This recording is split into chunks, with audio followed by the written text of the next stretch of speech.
আমাদের হ্যাবার প্রণালীতে অ্যামোনিয়া উৎপাদনের বিক্রিয়াটা খুবই গুরুত্বপূর্ণ।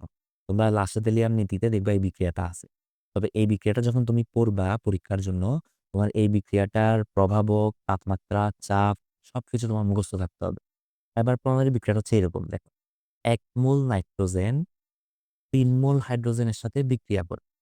১ মোল নাইট্রোজেন ৩ মোল হাইড্রোজেনের সাথে বিক্রিয়া করে ২ মোল অ্যামোনিয়া তৈরি করে। এটা হচ্ছে টোটাল বিক্রিয়াটা। এখন এই বিক্রিয়ায় তোমার প্রভাবকটা মুখস্থ রাখতে হবে। দেখো, এই বিক্রিয়ায় প্রভাবক হিসেবে কাজ করে হচ্ছে আয়রন। আর এই বিক্রিয়ার চাপ কত জানো? এই বিক্রিয়ার চাপ হচ্ছে ২০০ এটিএম চাপে এই বিক্রিয়াটা হয় এবং তাপমাত্রা হচ্ছে ৪৫০ ডিগ্রি সেলসিয়াস তাপমাত্রা। এই সকল ইনফরমেশন তোমাকে মাথায় রাখতে হবে। এবং এই বিক্রিয়াটা তোমরা জানো এটা কি বিক্রিয়া? এটা একটা তাপ উৎপাদী বিক্রিয়া। LH এর মান নেগেটিভ পাওয়া গেলে এটাকে আমরা কি বিক্রিয়া বলি? এটাকে আমরা তাপ উৎপাদী বিক্রিয়া বলি। তো এবার প্রণালীর ক্ষেত্রে তোমাকে এই সবকিছু মুখস্থ রাখতে হবে।